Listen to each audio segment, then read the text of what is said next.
오늘은 스가랴 14장 16절에서 21절 말씀입니다. 예루살렘을 치러 왔던 이방 나라들 중에 남은 자가 해마다 올라와서 그 왕 만군의 여호와께 경배하며 초막절을 지킬 것이라. 땅에 있는 족속들 중에 그 왕 만군의 여호와께 경배하러 예루살렘에 올라오지 아니하는 자들에게는 비를 내리지 아니하실 것인즉 만일 애굽 족속이 올라오지 아니할 때에는 비 내림이 있지 아니하리니 여호와께서 초막절을 지키러 올라오지 아니하는 이방 나라의 사람을 치시는 재앙을 그에게 내리실 것이라. 애굽 사람이나 이방 나라 사람이나 초막절을 지키러 올라오지 아니하는 자가 받을 벌이 그러하니라. 그날에는 말방우레까지 여호와께 성결이라 기록될 것이라. 여호와의 전에 있는 모든 솥이 제단 앞 주발과 다름이 없을 것이니 예루살렘과 유다의 모든 솥이 만군의 여호와의 성물이 될 것인즉 제사 드리는 자가 와서 이 솥을 가져다가 그것으로 고기를 삶으리라. 그날에는 만군의 여호와의 전에 가나안 사람이 다시 있지 아니하리라. 아멘. 드디어 스가랴의 대단원의 마지막을 보게 됩니다. 오늘 이 스가랴의 마지막 부분을 보면서 우리가 계속적으로 했던 말이 무엇입니까? 누가 왕이냐? 하나님이 왕이시다. 이런 것을 계속 이야기하지요. 하나님이 왕이심이 드러나는 여호와의 날, 그날이 올 것이다. 이렇게 이야기를 했습니다. 오늘 말씀을 보면 예루살렘을 치러 왔던 이방 나라들 중에 남은 자가 해마다 올라와서 그 왕 만군의 여호와께 경배하며 초막절을 지킬 것이다. 초막절은 이스라엘 백성이 출애굽을 하면서 광야 시절에 하나님께서 그들을 지키시고 인도하시고 공급하셨다는 것을 기억하는 절기 아니겠습니까? 유대인들이 지키는 절기죠. 그런데 이방 나라 중에서 하나님께 경배하고 초막절 지키는 자, 하나님의 인도하심과 하나님의 지키심을 기념하는 자들이 있을 것이라는 것이죠. 그래서 17절에 땅에 있는 족속들 중에 그 왕 만군의 여호와께 경배하러 예루살렘에 올라오지 아니하는 자들에게는 비를 내리지 아니하실 것인즉 이렇게 이야기합니다. 하나님이 비를 내리시지 않는다는 이야기는 모든 공급이 끊어진다는 이야기입니다. 비는 단순히 우리가 먹는 물 정도가 아니잖아요. 비가 안 내리면 농작물이 자라지 않습니다. 근본적으로 우리가 사용하는 모든 물들이 이 영향을 받지 않습니까? 그래서 그의 인생이 어떻게 됩니까? 말라버리잖아요. 나는 하나님께 경배하지 않고 하나님께 예배하지 않는 거, 이전에는 이방인들이 그렇게도 잘 살았을 모르겠지만은 하나님의 날 이후에는 어떻게 됩니까? 하나님께서 말라버리게 하신다는 거죠. 다시 말하면 우리가 입으로 믿는 자라고 하면서도 하나님께 진정으로 예배하지 아니하고 또 하나님이 나를 이끄시고 이 광야 같은 세상에서 나에게 모든 공급처가 되셨다라는 것을 인정하지 않는 사람 역시 이 말라버리게 하는 이 재앙 가운데 거할 수밖에 없다. 이 징벌 가운데 처할 수밖에 없다. 이 이야기입니다. 자, 18절 만일 애굽 족속이 올라오지 아니할 때에는 비 내림이 있지 아니하리니 또 반복됐잖아요.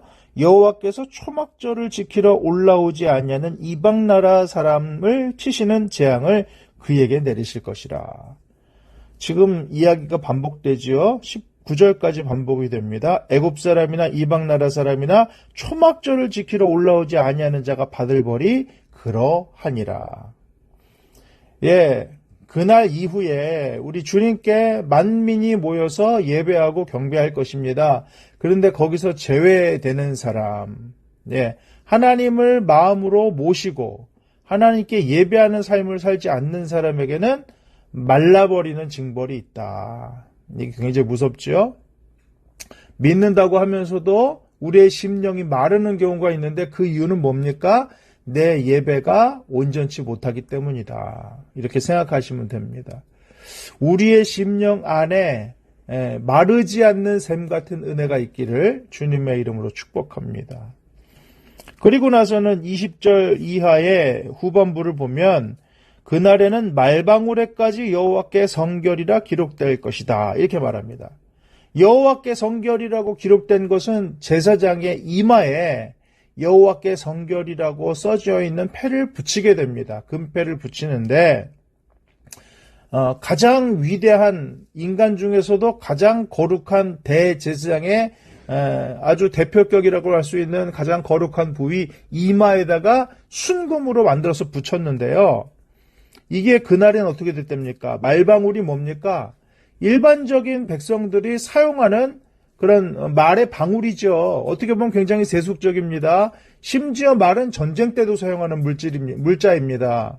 그런 걸 생각해 보면 우리의 삶의 모든 영역 가운데 대제사장의 이마뿐만이 아니라 일상의 모든 영역, 심지어는 전쟁에 사용되는 것까지의 모든 영역에도 하나님께 성결, 하나님의 것이라는 그런 표징이 붙여진다. 그러니까 우리가 예배 때만 거룩한 게 아니라 일상에서도 하나님께 거룩한 자로 구별되어야 된다라는 것을 말하고 있죠.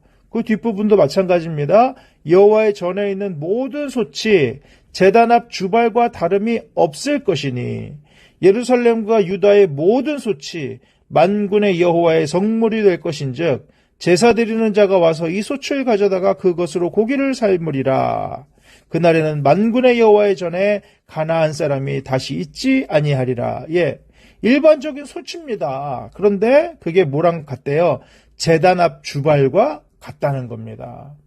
얼마든지 하나님께 예배 드리는데 사용할 수도 있고요. 그 일반적으로 사용되는 것과 제단에서 사용되는 것이 같다. 무슨 말입니까?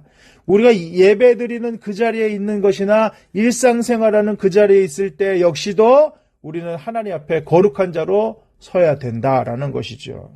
그리고 나서는 만군의 여호와의 전에 가나안 사람이 다시 있지 않겠다는 말은 하나님의 전 안에서 예전에 어떤 일들이 벌어졌습니까? 예수님께서 성전 안에서 돈 바꾸는 자들 이런 거 둘러 엎으셨잖아요. 그러니까 하나님의 전에서 장사하고 이런 것들이 들어왔던 것들이 다 제거된다는 겁니다. 그러니까 제대로 된 거룩함, 제대로 된 깨끗함 이런 것들이 하나님의 날에 이렇게 이루어질 것이다. 오늘 이야기하고 있습니다. 자, 오늘 말씀을 보면서 우리는 몇 가지 생각해 볼 수 있는데 첫 번째는 뭐냐면 이방인들도 와서 하나님께 예배드리고 초막절을 지킨다. 광야 같은 세상에 우리를 돌보시고 이끄시고 책임져 주시는 분은 하나님이시라는 것을 인정한다는 겁니다. 그러면 우리는 믿는 자라고 하면서 우리의 예배는 과연 하나님이 받으심직한 예배인가? 우리는 정말 이 광야 같은 세상을 하나님이 책임져 주시고 우리를 이끌어 가시고 우리 가운데 모든 필요를 채우시는 하나님이심을 우리가 인정하고 있는가? 이게 중요합니다. 그러지 못할 때 어떻게 된다고요? 말라버린다고요. 하늘에서 비가 내리지 않는답니다. 우리가 신앙생활을 하면서도 혹시 우리의 심령이 말라버리지 않았습니까? 여전히 불안하고 여전히 답답하고 어찌해야 될지를 모르고 하나님의 역사가 있다고 말은 하고 머리로는 알지만 실제로는 인정하지 않기 때문에 하나님이 비를 끊어버리셔서 어쩌면 우리의 마음이 팍팍하고 답답하고 메말라 있진 않나? 다시 한번 점검해 보게 됩니다. 사랑하는 여러분, 하나님은 비를 주시는 하나님이시잖아요. 하나님은 곡식을 나게 하시는 하나님이시잖아요. 우리 심령에 하늘문을 여시고 성령의 비를 내려주시는 하나님 아니십니까? 하나님의 은혜로 말미암아 우리가 살아가고 있음을 인정하시고 하나님께 드리는 예배가 한 번 드리는 예배라도 전심으로 드리는 예배를 올려드리며 우리가 마치 초막절을 지키듯이 우리의 삶을 주관하시는 분은 하나님이십니다. 이 팍팍한 세상에서 우리를 이끌어 가시는 분은 하나님이십니다. 공급자는 하나님이 되십니다. 인정하고 고백하며 하늘문을 여시고 비를 내리시는 주님의 은혜를 체험하는 저와 여러분 되시기를 축복합니다. 두 번째로는 뭐라고요? 말방울에까지 여호와께 성결이라. 하나님 앞에 우리는 성결된 삶을 살아가야 되는데 어쩌면 우리는 아직도 전 안에 가나안 사람을 끌어들이고 있지는 않은지 모르겠습니다. 교회 안에서 살아간다고 하면서도 신앙생활을 한다고 하면서도 여전히 주판 두들기면서 어떻게 하면 내가 잘 먹고 잘 살까? 어떻게 하면 내가 이 세상적으로 뭔가를 누리며 살까? 그 생각에 사로잡혀 있는 것은 아닌가? 점검해 보라는 것입니다. 여호와의 전에 가나안 사람이 다시 있지 아니할 것이라. 가나안 사람은 내 욕구를 충족시키는 것을 상징합니다. 하나님을 모시는 것이 아니라 하나님을 사용해서 내가 뭔가를 채워보려고 하는 그런 마음을 상징합니다. 혹시 우리 마음 가운데 그런 모습이 있지 않습니까? 하나님으로 인해서 하나님을 사용하여서 내가 뭔가 잃어보려고 하고 누려보려고 하는 마음이 있다면 다시 한번 여호와께 성결이라고 말방울에까지